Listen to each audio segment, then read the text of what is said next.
గత 52-53 రోజులుగా ప్రజానాయకుడు, ప్రజల నాయకుడు, ప్రజల కోసమే అనుక్షణం పనిచేసినటువంటి నాయకుడు, పనిచేసేటువంటి నాయకుడు నారా చంద్రబాబు నాయుడు గారి మీద ఏదైతే కక్షపూరితంగా, కుట్రపూరితంగా ఆంధ్రప్రదేశ్లో ఉన్నటువంటి ప్రభుత్వం చేస్తున్నటువంటి తీరు, కేసుల మీద కేసులేస్తూ మేమేదో సాధించేశాం అని చెప్పి భావిస్తున్నటువంటి ఆంధ్రప్రదేశ్ సర్కార్ ఇవాళ అంటే ఏ రాష్ట్రమైనా సరే నీతిమంతుడి చేతుల్లోనో, కనీసం పోనీ నీతిమంతుడు అని కాకపోయినా సరే కనీసం మనిషి చేతుల్లోనో, అంటే మనుషులు పాలకులుగా ఉంటే ఆ రాష్ట్రం కనీసం ఎంతో కొంతైనా అభివృద్ధి దిశలో వెళ్తుందేమో. కానీ ఆంధ్రప్రదేశ్లో ఇవాళ పరిస్థితి ఏంటయ్యా అనంటే అవినీతిపరుడు, నేరస్తులు, ఆర్థిక నేరస్తులు ఇవాళ రాష్ట్రంలో పాలకులుగా ఉన్నారు. దాని పర్యవసానం ఏంటయ్యా అనంటే నీతిమంతులు, ప్రజల కోసం పనిచేసినటువంటి నాయకులు అక్రమంగా కేసులు వాళ్ళ మీద బనాయించి వాళ్ళని అక్రమంగా నిర్బంధించినటువంటి పరిస్థితి చూసాం. ఎంత దుర్మార్గమైనటువంటి పరిస్థితి అంటే ఆంధ్రప్రదేశ్ రాష్ట్రంలో ఇవాళ రోజున తప్పు వాళ్ళే చేస్తారు. జగన్మోహన్ రెడ్డి సర్కారే తప్పు చేస్తుంది. దొంగలు వాళ్ళే బయటకు వచ్చి దొంగే గనక దొంగ దొంగ దొంగ అని అరిచినట్టుగా వాళ్ళే బయటకు వచ్చి చూసారా చంద్రబాబు నాయుడు గారు ఏదో తప్పు చేశారు, చంద్రబాబు నాయుడు గారు ఇది చేశారు, చంద్రబాబు నాయుడు గారు అది చేశారు అని చెప్పి మాట్లాడతారు. అనకూడదు కానీ, ఒక రాష్ట్ర ముఖ్యమంత్రి నా మాటలు అనకూడదు కానీ జగన్మోహన్ రెడ్డికి ఉన్న పిచ్చి ముదిరి ఒక ఉన్మాదిలాగా తయారయ్యాడేమో అనేటువంటి ఒక డౌట్ అయితే ఖచ్చితంగా ఇవాళ రోజున అందరికీ వస్తూ ఉంది. జగన్మోహన్ రెడ్డి వ్యవహార శైలిపై ఏదైతే ఉందో ఇవాళ రోజున ఖచ్చితంగా దాని మీద ఒక సమాలోచన జరగాల్సినటువంటి ఒక అవసరం ఉంది. నిజంగా కూడా ఒక మనుషులు అట్లనే బిహేవ్ చేస్తారా అనేటువంటిది అయితే అందరూ ఆలోచన చేయాల్సినటువంటి ఒక అవసరం ఉంది. ఒకవేళ కనుక ఇదే పిచ్చి ముదిరి ఇంకా కూడా ఉన్మాదం ఏదైతే నేను ఇందాక చెప్పానో అలా తయారైతే మాత్రం ఆంధ్రప్రదేశ్ రాష్ట్రాన్ని ఎవరూ కాపాడలేనటువంటి పరిస్థితికి వెళ్ళిపోతుంది. ఇవాళ మీడియా ముఖంగా, మీడియా మిత్రుల సాక్షిగా అందరికీ తెలుసు కదా, జగన్మోహన్ రెడ్డి లండన్ వెళ్తాడు, పిచ్చి మందులు తెచ్చుకుంటాడు, అవన్నీ తెలుసు కదా. దాంతో పాటుగా జగన్మోహన్ రెడ్డికి ఉన్నటువంటి ఏదైతే ఒక జబ్బు ఉందో, రోగం ఉందో, సైకలాజికల్ డిజార్డర్ ఏదైతే ఉందో అది ఏంటయ్యా అనేటువంటిది మీకు ఇవాళ చెప్తాను. దయచేసి దీన్ని ఖచ్చితంగా ప్రజల వరకు తీసుకెళ్ళమని చెప్పి మీడియా ముఖంగా మీడియా మిత్రులందరినీ కూడా కోరుతున్నాను. Jaganmohan Reddy suffers from a disease, a syndrome called mythomania. Mythomania అనేటువంటి ఒక సిండ్రోమ్ అనేటువంటిది జగన్మోహన్ రెడ్డికి ఉన్నటువంటి ఒక జబ్బు. ఆ సిండ్రోమ్ ఏంటయ్యా అనంటే దాంట్లో ఏమవుతుందంటే అబద్ధాన్ని నిజంగా భావించడం, అలానే అసలు ఏది లేకపోయినా సరే అదే ఉంది, అదే నిజం అని చెప్పి నమ్మించేటువంటి ఒక ప్రయత్నం చేయడం. ఈ మాట ఎందుకు మాట్లాడాల్సి వస్తుంది అనంటే చంద్రబాబు నాయుడు గారు ఏ తప్పు చేయలేదు. చంద్రబాబు నాయుడు గారు అసలు ఏ రోజున కూడా ఎక్కడా కూడా ఒక్క చిన్న అవినీతి మరక కూడా ఆయనకు ఏ రోజున లేదు. ప్రజల పక్షాన మాట్లాడారు, ప్రజల పక్షాన పోరాటాలు చేశారు, ప్రజల పక్షానే ఆయన అనుక్షణం ఉన్నారు. ఆయన అసలు ఏ రోజున ఏ అవినీతి చెయ్యకపోతే వీళ్ళు ఇవాళ రోజున ఆయన ఎక్కడా కూడా అంటే ఆయనకు వచ్చేటువంటి ప్రజాదరణని, ప్రజాభిమానాన్ని ఆపలేక, దాన్ని వీళ్ళు తట్టుకోలేక చంద్రబాబు నాయుడు గారి మీద కేసులు పెడుతున్నారు. ఏంటయ్యా కేసు అని అంటే స్కిల్ డెవలప్మెంట్లో స్కామ్ జరిగిందని వీళ్ళు కేసు పెడతారు. అందుకే అన్న మైథోమానియా సిండ్రోమ్ జగన్మోహన్ రెడ్డికి ఎందుకు ఉందని అంటున్నామంటే అది ఒక స్కీమ్. అది స్కిల్ డెవలప్మెంట్ అనేటువంటిది ఒక స్కీమ్. కొన్ని లక్షల మంది యువతకి వాళ్ళ బంగారు భవితని తీర్చిదిద్దినటువంటి ఒక స్కీమ్ అది. ఆ స్కీమ్ని పట్టుకొని అందులో స్కామ్ జరిగిందంటారు. 149 రూపాయలకే టీవీ, ఇంటర్నెట్, ఫోన్ కనెక్షన్ ఇవన్నీ కూడా ఇచ్చినటువంటి ఘనత నారా చంద్రబాబు నాయుడు గారిది. దేని గురించి మాట్లాడుతున్నామండి? ఫైబర్ గ్రిడ్ గురించి మాట్లాడుతున్నామండి. అయ్యో బాబాయ్, అందులో అవినీతి జరిగిపోయిందని చెప్పి మహానుభావుడు బయటకు వచ్చి చెప్తాడు. అసలు ఇన్నర్ రింగ్ రోడ్డే లేదురా నాయన అంటే లేదు అందులో అవినీతి జరిగిపోయింది అంటాడు. రోడ్డే లేదు, రింగు లేదు, రోడ్డు లేదు అంటే దాంట్లో అవినీతి జరిగిందని మాట్లాడతాడు. అలానే మనం కనుక తీసుకుంటే మొన్న కొత్తగా ఒక 2 వేసాడు మళ్ళీ కేసులు. మద్యం అంట ఇవాల్టి రోజున ఆంధ్రప్రదేశ్లో కల్తీ మద్యం ఏదైతే ఉందో, విపరీతంగా కల్తీ మద్యం పోసి దాదాపు 40 లక్షల మందిని ఆసుపత్రుల పాలు చేసినటువంటి వ్యక్తి జగన్మోహన్ రెడ్డి. 35,000 మంది ప్రాణాలు తీసినటువంటి వ్యక్తి జగన్మోహన్ రెడ్డి. వాస్తవాలు మాట్లాడితే ప్రాబబ్లీ ఆయన మీద హత్య ఏదైతే ఉందో చూసారో ఆ ఆరోపణలు కూడా ఆయన మీద రావాలి, ఆయన మీద ఆ కేసులు బుక్ అవ్వాలి. అసలు 35,000 మంది, ఒకటి కాదు, రెండు కాదు, ముగ్గురు కాదు, 4.5 ఏళ్లలో 1,00,000 కోట్లు దోచుకున్నాడు మద్యం పేరు మీద. ఇది జగన్మోహన్ రెడ్డి ట్రాక్ రికార్డ్. ఈ మహానుభావుడు వచ్చి మద్యం పాలసీ అట, అందులోట చంద్రబాబు నాయుడు గారు ఏదో అవినీతి చేశారట, ఆయన మీద కేసేస్తారట. సిగ్గుపడాలి అక్కడ ఉన్నటువంటి జగన్మోహన్ రెడ్డి వాస్తవానికి కూడా మాట్లాడితే. అలానే ఇసుకని ఉచితంగా చంద్రబాబు నాయుడు గారు ముఖ్యమంత్రిగా ఉన్నప్పుడు పేద ప్రజలకి మంచి జరగాలి, భవన నిర్మాణ కార్మికుల వాళ్ళ జీవితాలు బాగుపడాలి, వాళ్ళకి ఎక్కడికక్కడ ఒక పని అంటే పని అనేటువంటిది వాళ్ళకి దొరకాలని చెప్పి ఆ రోజున ఉన్నటువంటి రిసోర్సెస్ని ప్రాపర్గా మెయింటైన్ చేస్తూ ఉచితంగా ఇసుకిస్తే దాన్ని వాళ్ళ రోజున దాంట్లో కూడా స్కామ్ అయిందని మాట్లాడతాడు జగన్. అందుకే కదా అనేది పిచ్చి జగన్ అని ఎందుకంటారు జనాలు, ఉన్మాది జగన్ అని ఎందుకంటున్నారు జనాలు, సైకో జగన్ అని ఎందుకంటున్నారు జనాలు, దీనివల్ల అంటున్నారు. అసలు అక్కడ ఏ అవినీతి జరగలేదని అంత క్లియర్గా అంత ప్రస్ఫుటంగా కనబడతా ఉంటే కేవలం ఇవాల్టి రోజున మద్యంలో వీళ్ళు చేసినటువంటి అవినీతి బయటపడుతోంది. కొంతమంది బీజేపీ నేతలు, నాకు తెలిసి ఆంధ్రప్రదేశ్ రాష్ట్ర బీజేపీ అధ్యక్షురాలే వెళ్ళి కేంద్ర పెద్దలకి దానికి సంబంధించినటువంటి ఆధారాలతో సహా సమర్పించారు.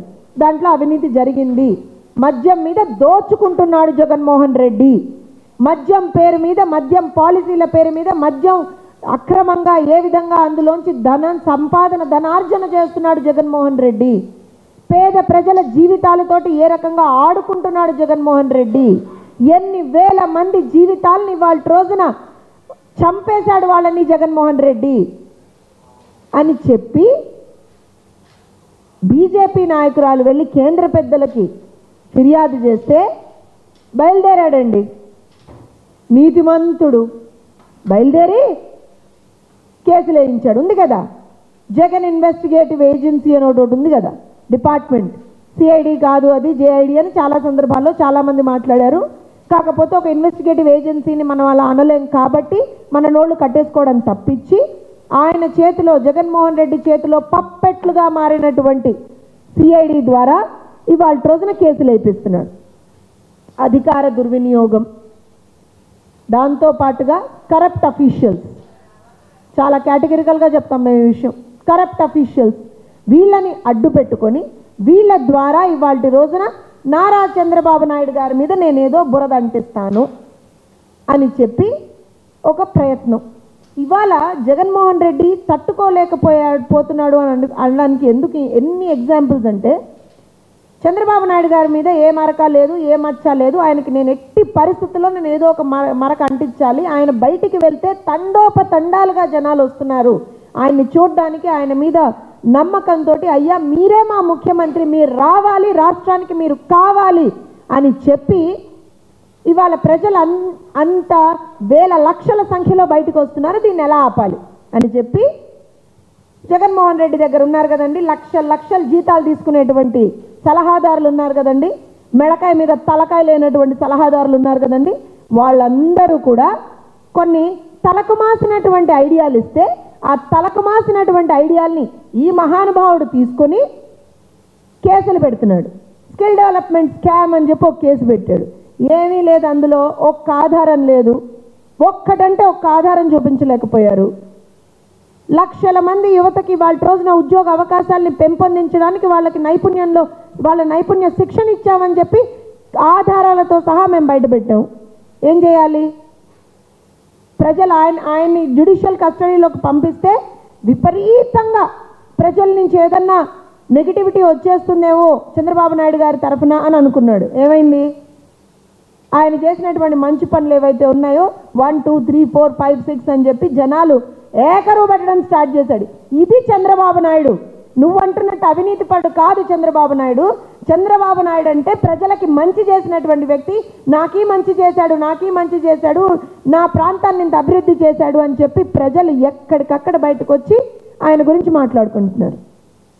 25 సంవత్సరాల క్రితం ఆయన ఏదైతే ఒక విజన్ని తీసుకొచ్చారో ఆ విజన్ ద్వారా అభివృద్ధి ఫలాలను ఏదైతే ఉందో వాటిని పొందినటువంటి వాళ్ళు హైదరాబాద్లో ఒక బ్రహ్మాండమైనటువంటి ఒక ఈవెంట్ పెట్టి, కాన్సర్ట్ పెట్టి థ్యాంక్ యూ సిబిఎన్ అని చెప్పారు. వాళ్ళు కొన్ని లక్షల మంది యువత మా జీవితాల్ని మీరు బాగు చేశారు సార్, మా జీవితం ఇవాళ ఏ స్థాయిలో అయితే మేము ఉన్నామో దానికి కారణం మీరు సార్ అని చెప్పి వాళ్ళు బయటకు వచ్చి చాలా ఓపెన్గా వీఆర్ విత్ సిబిఎన్, బాబుతో మేము సైతం అని చెప్పి వాళ్ళు మాట్లాడారు. అదే మొన్న చంద్రబాబు నాయుడు గారికి హెల్త్ గ్రౌండ్స్ మీద ఇంటరిమ్ బెయిల్ రాగానే ఆయన రాజమండ్రి నుంచి అమరావతికి రావడానికి అంటే ఒక 3-4 hours if I'm not wrong, అంత ప్రయాణం ఉండాల్సింది 14-15 గంటలు పట్టింది. ఎందుకు? దారి పొడవునా ప్రజలు ఆయనకి నీరాజనాలు పలికారు, బ్రహ్మరథం పట్టారు. అకారణంగా అన్యాయంగా ఏ తప్పు చేయనటువంటి వ్యక్తిని ఈ రకంగా నిర్బంధించారే అని చెప్పి ప్రజలు బాధపడుతూ ఒక్క గ్లాన్స్, ఒక్కసారి చంద్రబాబు నాయుడు గారిని చూడాలి, ఆయన ఎలా ఉన్నాడో చూడాలి, అంతే, మాకు ఇంకేం వద్దు. కనీసం ఆయన బయటకు వచ్చి ఒక వేవ్ లేదు, ఒక మాట లేదు, ఏమీ లేదు. కేవలం మేమందరం కూడా సార్ మీతో ఉన్నాము అని చూపించుకున్నారు ప్రజలు ఆ రోజున, ముఖ్యంగా మహిళలు. అలానే మొన్న హైదరాబాద్లో బేగంపేట్ ఎయిర్పోర్ట్ నుంచి ఇంటికి నాట్ ఈవెన్ 8.5 kilometers, 8 నుంచి 9 kilometers మధ్యలో ఉంటుంది ఆ డిస్టెన్స్. 4 గంటలు పట్టింది, 3-4 గంటలు పట్టింది. దారి పొడవునా జనాలు. సార్ మీరు మాకు చేసినటువంటిది ఎంత గొప్పది అని అంటే we have to say thank you to you అని చెప్పి ప్రజలందరూ బయటకు వచ్చి జన నీరాజనాలు అంటారు. ఇవన్నీ తెలియవు కదా జగన్కి. జన నీరాజనాలు, జనాలు బ్రహ్మరథం పట్టడం, ఇవన్నీ జగన్కి అసలు తెలియవు. ఎందుకంటే వాళ్ళకి ఎప్పుడు కూడా ఇవి తెలియవు, వాళ్ళు ఎప్పుడు కూడా ఇవన్నీ ఎక్స్పీరియన్స్ అవ్వలేదు. జనాలు ఎప్పుడన్నా వాళ్ళు ఆయనకి ఏం తెలుసయ్యా అంటే పరదాలు కట్టుకొని తిరగడం తెలుసు. ఎందుకంటే బయటకు వెళ్తే జనాలు ఎక్కడ తంతారు అని చెప్పి పరదాలు కట్టుకొని తిరుగుతారు వాళ్ళు, వాళ్ళకి తెలిసింది అదొక్కటే. కానీ ఇవాళ నిజంగా కూడా తెలంగాణలో తెలుగుదేశం పార్టీ పోటీ చేయట్లేదండి ఎలక్షన్స్లో. అయినా మా పార్టీ పోటీ చెయ్యకపోయినా మా మీద ఎంతమంది ఎన్ని రకాలుగా గత 10 సంవత్సరాలుగా మమ్మల్ని ఎంత ఇబ్బంది పెట్టాలని చూసినా కేవలం నాయకుడి మీద ఉన్నటువంటి అభిమానం, నాయుడు వచ్చాడు, మా నాయకుడు వచ్చాడు అని చెప్పి ప్రజలు బయటకు వచ్చి జై బాబు, జై జై బాబు అనేటువంటి నినాదాలతో హైదరాబాద్ని ఆ రోజున హోరెత్తించారు. రాజమండ్రి నుంచి అమరావతి వరకు వెళ్ళేటప్పుడు ఎట్లయితే హోరెత్తిచ్చారో అంతే రేంజ్లో ఇక్కడ హైదరాబాద్లో కూడా హోరెత్తిచ్చారు. ఇది చంద్రబాబు నాయుడు గారి బ్రాండ్, ఇది చంద్రబాబు నాయుడు గారికి ప్రజల్లో ఉన్నటువంటి ఒక ఇమేజ్, ఇది చంద్రబాబు నాయుడు గారికి ప్రజల్లో ఉన్నటువంటి చంద్రబాబు నాయుడు గారి మీద ప్రజలకు ఉన్నటువంటి ఒక నమ్మకం. ఏమండి, చాలామంది పుడితే చంద్రబాబు నాయుడు గారిలా పుట్టాలండి, పుట్టుకంటే అది, జన్మంటే అది అని చెప్పి జనాలు ఇవాళ రోజున బయట అనుకుంటున్నారు. దేవుడు అలాంటి వ్యక్తిని పట్టుకొని ఇష్టారీతిన ఎవడు పడితే వాడు బయటకు వచ్చి ఒకసారి ఆ రోజా వస్తాడు, ఒకసారి ఆ అంబటి వస్తాడు, ఒకసారి ఎవరది నాని వస్తాడు, ఇంకొకసారి ఇంకోడు వస్తాడు, పనికి మాలిన దద్దమ్మలందరూ వస్తారు. ఎవడికి వాడికి వాళ్ళ శాఖల్లో ఏం జరుగుతుందో ఎలగబెట్టండి రా నాయన అంటే ఒక్కడికి ఏది తెలుసుకోవచ్చు. కనీసం మానవత్వం లేకుండా మాట్లాడుతున్నారు కొంతమంది. ఇవాళ ఇన్ని మాటలు మేము మాట్లాడుతూ వీళ్ళు ఏం చేస్తున్నారో కూడా మీకు చెప్తామండి. చంద్రబాబు నాయుడు గారి మీద కేసుల పరంపర స్టార్ట్ చేశారు వీళ్ళు. ఎందుకు? రాజకీయ కుట్రలో భాగంగా. అలానే ఇప్పుడు ఏదో సాధికారతో సామాజిక ఏదో యాత్ర చేస్తున్నాడు, బస్సు యాత్ర కాదు తుసి యాత్ర అని జనాలు రోజు మాట్లాడుకుంటున్నా సరే, ఎవడు అక్కడ ఉండకపోయినా సరే మేము బస్సు యాత్ర చేస్తున్నాం అని చెప్పి వెళ్తున్నారు. ఏదైతే వీళ్ళు చెప్పుకుంటున్నారో దాన్ని, ఆ కాన్సెప్ట్ని తూట్లు పొడిచేలా ఇవాళ ముఖ్యంగా తెలుగుదేశం పార్టీకి సంబంధించినటువంటి బీసీ నేతల మీద, బడుగు బలహీన వర్గాల నేతల మీద, దళిత నేతల మీద ఇష్టారీతిన కేసులు వేస్తున్నారు. అది కొల్లు రవీంద్ర గారి మీద కావచ్చు, పీతల్ సుజాత గారి మీద కావచ్చు. ఎవడిచ్చాడండి మీకు అధికారం? నాకు అర్థం కాదు. 4.5 సంవత్సరాల పాటు మీరు గాడిదలు కాసారా? కనపడలేదా? మీరు 4.5 సంవత్సరాలు అయింది కదా అధికారంలోకి వచ్చి. మా ప్రభుత్వంలో ఏదో అవినీతి జరిగిందని మీరు రాకముందరే పెద్ద పెద్ద పుస్తకాలు వేసి మరి పెట్టారుగా, చూపించారుగా. మరి 4.5 సంవత్సరాల పాటు ఏం చేశారు? ఇవాళ ఎన్నికలు దగ్గర పడుతున్నటువంటి వేళ కావాలని తెలుగుదేశం పార్టీ నేతల్ని, తెలుగుదేశం పార్టీ కార్యకర్తల్ని, తెలుగుదేశం పార్టీ అధినాయకుడిని, తెలుగుదేశం పార్టీ అభిమానుల్ని, సానుభూతి పరుల్ని ప్రతి ఒక్కరిని ఇబ్బంది పెట్టడానికి కాదు మీరు ఇవాళ రోజున చేస్తుంది. పీతల్ సుజాత గారి మీద కేసేస్తారా? ఏంటంటే ఆవిడ తప్పు? ఏంటి ఆవిడ తప్పు? బడుగు బలహీన వర్గాల ప్రజలకు ఉపాధి కల్పన చేయడం ఆవిడ తప్పు. కొల్లు రవీంద్ర గారి మీద కేసేస్తారా? బడుగు బలహీన వర్గాలకు సంబంధించిన ఒక నాయకుడు, ప్రజానాయకుడు, ఆయన ప్రజల కోసం అనుక్షణం నిలబడి కొట్లాడతాడే అలాంటి నాయకుడి మీద కేసేస్తారా? ఏం బీసీ నాయకులంటే అంత ఆషామాషిగా ఉందా మీకు? దళిత నాయకులంటే అంత ఆషామాషిగా ఉందా మీకు? ఇవాళ మేము ఒకటే అడుగుతున్నాం, అసలు దేని గురించి మీరు ఏ విషయం మీద కేసులు వేస్తున్నారు? ఏం జరిగిందని కేసులు వేస్తున్నారు? మీరు స్కిల్ డెవలప్మెంట్ అన్నారు, ఉపాధి కల్పన మనం చేసింది తప్ప. ఇసుక మీద మీరు ఇవాళ రోజున మేము వేస్తున్నా ఉన్నారు. ఉచిత ఇసుక ఇచ్చి అక్కడ ఎక్కడికక్కడ కూడా భవన నిర్మాణ రంగాన్ని మేము ఇంప్రూవ్ చేయడం మేము చేసినటువంటి తప్ప. ఏంటి తెలుగుదేశం పార్టీ చేసినటువంటి తప్పు? పాలసీ మ్యాటర్స్, పాలసీ డెసిషన్స్ తీసుకుంటే ఆనాటి ముఖ్యమంత్రిగా ఉన్నటువంటి చంద్రబాబు నాయుడు గారి మీద కేవలం కక్షలతో కాదు మీరు ఇవాళ రోజున కేసులు వేసేది. అందుకే అనేది లేనిది ఉన్నట్టు, ఉన్నది లేనట్టు అనుకోవడం అంటే this is nothing but mythomania syndrome. మళ్ళీ చెప్తున్నాం, దయచేసి మీడియా మిత్రులకి రిక్వెస్ట్ చేస్తున్నాం, దయచేసి ఈ టర్మ్ని మీరు పెట్టాల్సిందే. జగన్మోహన్ రెడ్డికి ఉన్నటువంటి జబ్బు ఇది. దయచేసి ఎవరన్నా సైకియాట్రిస్ట్లకో ఎవరికన్నా చూపించుకొని ఆ సైకలాజికల్ డిజార్డర్కి ఇప్పుడు ఎలా అయితే మందులు తీసుకుంటున్నాడో వీటికి కూడా మందులు తీసుకోమని చెప్పి ఆయన్ని కోరుతున్నాం మేము. రాష్ట్రాన్ని ఇవాళ రోజున ఆగం పట్టించకండి, రాష్ట్రాన్ని పాడు చేయకండి. ఇవాళ రోజున మీ పైశాచికత్వానికి, మీ పైశాచిక ఆనందం కోసం ఇవాళ రోజున మీరు రాష్ట్రాన్ని ఏ స్థాయికి తీసుకెళ్లారు అనంటే 10 సంవత్సరాలైనా సరే విభజిత ఆంధ్రప్రదేశ్కి రాజధాని ఏంటయ్యా అనంటే దిక్కులు చూడాల్సినటువంటి పరిస్థితి. రాష్ట్రంలో యువతికి ఉద్యోగ అవకాశాలు ఏవయ్యా అనంటే దిక్కులు చూడాల్సినటువంటి పరిస్థితి. రాష్ట్రంలో మహిళలకి భద్రత ఏదయ్యా అనంటే దిక్కులు చూడాల్సినటువంటి పరిస్థితి. ఇంత చేస్తుంటే ఎవరైతే ప్రశ్నిస్తున్నారో వాళ్ళకి సమాధానం చెప్పలేక, కనీసం వాళ్ళ ప్రశ్నలు వినేటువంటి ధైర్యం మీకు లేక ఇవాళ మీరు వచ్చి చంద్రబాబు నాయుడు గారి మీద తప్పుడు కేసులు పెట్టి వేధిస్తున్నారు. ఇక్కడ ఇంకో విషయాన్ని కూడా మేము చెప్పాలండి.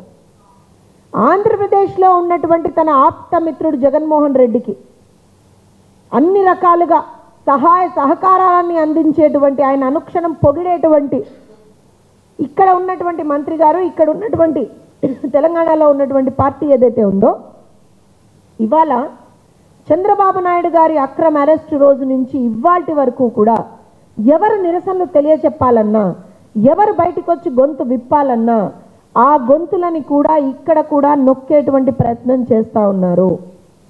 ఇది మంచి పద్ధతి కాదు. ఎందుకనంటే నిరసన తెలియజెప్పడం అనేటువంటిది ప్రజాస్వామ్యం ప్రజలకు కల్పించినటువంటి ఒక హక్కు. ఆ హక్కును కూడా మీరు ఇవాళ రోజున కాల రాస్తాం, మానవ హక్కుల ఉల్లంఘన చేస్తాం, ప్రజాస్వామ్య హక్కుల ఉల్లంఘన చేస్తామంటే మాత్రం ఎవరు ఒప్పుకునేటువంటి పరిస్థితి లేదు. ఇంకొకటి, వీళ్ళకి దొంగోట్ల రాజకీయం ఒకటి బాగా అలవాటు పట్టిందండి. ఎందుకంటే 2018 ఎలక్షన్లో మనం ఇక్కడ కనుక చూస్తే 25 లక్షల ఓట్లను తీసేసినటువంటి సర్కార్ అప్పుడు టీఆర్ఎస్, ఇప్పుడు బీఆర్ఎస్ సర్కార్. ఇదే పంధాన్ని జగన్మోహన్ రెడ్డి ఆయన అధికారంలోకి వచ్చినటువంటి మరో రోజు నుంచి స్టార్ట్ చేశాడు. ఇవాళ కనుక మీరు ఆంధ్రప్రదేశ్లో చూస్తే దొంగోట్లతోటే మేము రాజకీయం చేస్తాం అని చాలా బలంగా వాళ్ళు హ్యాపీగా ఉన్నారు. అక్కడ టీడీపీ సానుభూతి పరులవి ఓట్లన్నీ గాయబ్ చేస్తున్నారు. ఎందుకయ్యా, ఎవరయ్యా మీకు అధికారం ఇచ్చారు అనంటే ఎవరు ప్రశ్నిస్తే వాళ్ళ మీద దాడులు. ప్రజల్లోకి మమ్మల్ని వెళ్ళనియరు, ప్రజల్లోకి మా నాయకులు ఎవరు వెళ్ళినా వాళ్ళని అడ్డుకుంటారు, దొంగోట్లతోటి వీళ్ళు రాజకీయం చేయాలి. ఇదే వీళ్ళకు ఉన్నటువంటి ఒక ఇవాళ రోజున వీళ్ళు ఆడుతున్నటువంటి ఒక కుసంస్కారమైనటువంటి రాజకీయ క్రీడ. దీన్ని ఖచ్చితంగా ప్రజలు తిప్పికొడతారు. ఎవరైనా ఎక్కడైనా ఎన్ని రోజులైనా మీ ఆటలు సాగుతాయని అనుకోకూడదు. ప్రజాక్షేత్రం ఒకటి ఉంది. ప్రజాక్షేత్రంలో ప్రజలే న్యాయ నిర్ణేతలు, ప్రజల చేతుల్లోనే ఆయుధం, అదే ఓటు. ఇవాళ ఆంధ్రప్రదేశ్ ప్రజలు దయచేసి మీ ముందర ఉన్నటువంటి తక్షణ కర్తవ్యం మీ ఓటుని మీరు ఫస్ట్ సరిచూసుకోండి. ఎందుకంటే అక్కడ ఉన్నది గజ దొంగలు, దోపిడీ దొంగలు. అధికారంలో కూర్చున్నటువంటి వాళ్ళు గజ దొంగలు, దోపిడీ దొంగలు. సో ఖచ్చితంగా వాళ్ళకి అన్ని దొంగిలించడమే తెలుసు కదా. సో అలానే మీ ఓట్లను కూడా దొంగిలిస్తున్నారు వాళ్ళ రోజున. సో మీరు ఇవన్నీ కూడా దృష్టిలో పెట్టుకొని చాలా చాలా చాలా జాగరూకులుగా ఉండాల్సినటువంటి ఒక అవసరం ఉంది. ఇంకొక విషయం, తెలంగాణ తెలుగుదేశం పార్టీ రాష్ట్ర శాఖ అధ్యక్షులుగా మొన్నటి వరకు ఉన్నటువంటి ఒక వ్యక్తి కాసాని జ్ఞానేశ్వర్ ముదిరాజ్ గారు. ఆయన ఇక్కడ ఉన్నప్పుడు పార్టీలో ఉంటూనే నేను పార్టీకి రిజైన్ చేస్తున్నానండి, ఎందుకనంటే నన్ను ఎన్నికల్లో పోటీ చేయనివ్వట్లేదు. నారా చంద్రబాబు నాయుడు గారు జాతీయ పార్టీ అధ్యక్షులు ఎన్నికల్లో పోటీకి వద్దన్నారు, దానికి నిరసనగా నేను పార్టీ వీడి వెళ్ళిపోతున్నాను అని ఒక ప్రెస్ మీట్ పెట్టి ఒక 3-4 రోజుల ముందర చెప్పి వెళ్ళిపోయారు. ఇవాళ ఏ పార్టీ మీదైతే నేను పోటీ పెట్టాలి అని అన్నాను, నన్ను పెట్టనివ్వలేదని చెప్పి మా మీద ఒక అభాండం వేసి మా నాయకుడిని, మా అధినాయకుడిని, మా లోకేష్ గారిని ఇష్టారీతిన మాట్లాడి వెళ్ళినటువంటి ఒక మహానుభావుడు ఇవాళ అదే పార్టీలోకి వెళ్తున్నారండోయ్. మరి ఆయన ఏం ఎక్స్ప్లెనేషన్ ఇస్తాడో నాకైతే అర్థం కావట్లేదు. మీరు పార్టీని వీడింది మిమ్మల్ని పోటీ చేయనివ్వట్లేదని. మీకు నిజంగా పోటీ చేయాలి అనేటువంటి నిబద్ధత ఉంటే, మీకు నిజంగా ఏదో ప్రజలకు మేము చేయాలి అనేటువంటి ఒక నిబద్ధత ఉంటే చాలా పార్టీలు ఉన్నాయిగా ప్రతిపక్షంలో, మరి ఆ పార్టీలోకి ఎందుకో వెళ్ళలేదు మీరు. ఈ మాట ఎందుకు చెప్పాల్సి వస్తుందంటే కోవర్ట్ ఆపరేషన్లు ఎవరు ఎక్కడ చేసినా సరే బీజాల వరకు వెళ్ళి పెకిలించి అవతల పారేస్తాం. అది తెలుగుదేశం పార్టీ. కోవర్ట్లకి తెలుగుదేశం పార్టీలో స్థానం లేదు. కోవర్ట్లు ఎవరైనా సరే ఏ విధమైనటువంటి వాళ్ళ కార్యాచరణతోటి ఇక్కడికి వచ్చినా సరే మీ కుయుక్తులకు అన్నిటికీ కూడా ఎక్కడికక్కడ చెంపపెట్టు సమాధానం తెలుగుదేశం పార్టీ ఇస్తుంది. అది గుర్తుపెట్టుకోండి. ఎవరైనా సరే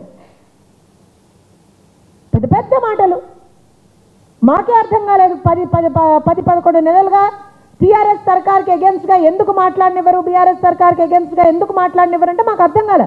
ఇది అసలు కారణం. మీరు తెలుగుదేశం పార్టీలో ఉండి బీఆర్ఎస్కి పనిచేశారా అని చెప్పి మేము అడిగితే మీ మొహం ఎక్కడ పెట్టుకుంటారు వాళ్ళ జ్ఞానేశ్వర్ గారు? మీరు వెళ్తే వెళ్ళారు, మీరు వచ్చిందే పార్టీ నాశనం చేద్దాం అనుకున్నా, అది మీ వల్ల కాలేదు. కానీ వెళ్ళేటప్పుడు ఎందుకు మీరు అసలు చంద్రబాబు నాయుడు గారి గురించి కావచ్చు, లోకేష్ గారి గురించి కావచ్చు ఎందుకు మాట్లాడారు? ఎవరి ఇన్స్ట్రక్షన్ మేర మాట్లాడారు? ఎవరిని ప్రసన్నం చేసుకోవడానికి మాట్లాడారు? తెలుగుదేశం పార్టీ కార్యకర్తలు చాలా చాలా చాలా సంయమనంతో ఉండేటువంటి కార్యకర్తలు అండి. వైఎస్ఆర్సీపీ కార్యకర్తల్లాగా వాళ్ళ నాయకుడిని ఏదైనా అనగానే బీపీలు వచ్చేసాయని చెప్పి పక్క పార్టీ కార్యాలయాలకు వెళ్ళి పగలగొట్టేటువంటి ఒక సంస్కృతి తెలుగుదేశం పార్టీలో లేదు. అలాంటి ఒక వైలెంట్ నేచర్ తెలుగుదేశం పార్టీ కార్యకర్తలకు లేదు. కాబట్టి ఇవాల్టి వరకు మమ్మల్ని మాటలు అన్నటువంటి ప్రతి ఒక్కడు కూడా నిజంగా కూడా బతికి బట్ట కడుతున్నాడని చెప్పాలి. తెలుగుదేశం పార్టీ ఎప్పుడైనా సరే క్రమశిక్షణతో ఉండేటువంటి పార్టీ, సంస్కారంతో ఉండేటువంటి పార్టీ. ఇప్పటికైనా సరే తెలుగుదేశం పార్టీ కార్యకర్తలం అందరం కూడా ఒకటే భావిస్తున్నాం, ఇది చిన్న గ్యాప్ మాత్రమే, చిన్న విరామం మాత్రమే. అసెంబ్లీ ఎన్నికల్లో పోటీ చేయట్లేదు అనేటువంటిది నిజంగా దురదృష్టకరం. అయినా సరే అందరం గుండె నిబ్బరం చేసుకొని, గుండె దిటువు చేసుకొని ఆ నిర్ణయాన్ని మేమందరం కూడా శిరసా వహిస్తూ ముందరికి వెళ్తున్నాం. ఎందుకంటే రాబోయే ఎన్నికలు, జనరల్ ఎలక్షన్స్ కావచ్చు, స్థానిక సంస్థల ఎలక్షన్స్ కావచ్చు, ఖచ్చితంగా అందులో మా సత్తా చాటుతాం. ఎవరో చేసినటువంటి కుట్రలు, ఆ కుట్రలు ఎవరు చేశారనేటువంటి కూడా ఇవాళతో బహిర్గతం అయిపోయింది. సో ఎవరో చేసినటువంటి కుట్రలకి పార్టీ బలవ్వకూడదు అనేటువంటి ఒకే ఒక్క ముఖ్య ఉద్దేశంతో ఈ ఎన్నికల్లో పోటీ చేయకుండా ఆగాము. కానీ మళ్ళీ చెప్తున్నాం, తెలుగుదేశం పార్టీని టచ్ చేస్తే, తెలుగుదేశం పార్టీ కార్యకర్తలను టచ్ చేస్తే పుట్టగతలు ఉండవు, స్పేర్ చేసే ప్రసక్తే లేదు. ఎవరు ఎంత పెద్ద పేల్వాళ్ళం అనుకున్నామా సరే, తెలుగుదేశం పార్టీ జోలికొస్తే, తెలుగుదేశం పార్టీ అధినాయకుడి జోలికొస్తే, లోకేష్ గారి జోలికొచ్చినా, ఎవ్వరి తెలుగుదేశం పార్టీ కార్యకర్తల జోలికొచ్చినా సరే వదిలిపెట్టే ప్రసక్తి లేదు. గుర్తుపెట్టుకోవాలి. అన్ని రకాలుగా ఇబ్బంది పెట్టడానికే కాసాని జ్ఞానేశ్వర్ ముదిరాజ్ గారు పార్టీలోకి వచ్చారు అనేటువంటిది ఇవాల్టితోటి తేట తెల్లమైంది. ఆయన పన్నినటువంటి కుట్రలు, ఆయన పన్నినటువంటి కుయుక్తులన్నీ కూడా ఛేదించుకొని ఇవాళ రోజున తెలుగుదేశం పార్టీ మళ్ళీ బలంగా నిలబడ్డాం. దీనికి ఖచ్చితంగా కార్యకర్తలందరికీ కూడా మనస్ఫూర్తిగా ధన్యవాదాలు తెలుపుతూ, నాయకుడు ఏ నిర్ణయం తీసుకున్నా సరే మనస వాచ కర్మణ నిర్ణయాన్ని మనం ఏ రకంగా అయితే పాటిస్తూ వస్తున్నామో ఇదే మనం ముందర కూడా తీసుకెళ్దాం. Will be back with a bang. Will be back. TDP will be back with a bang.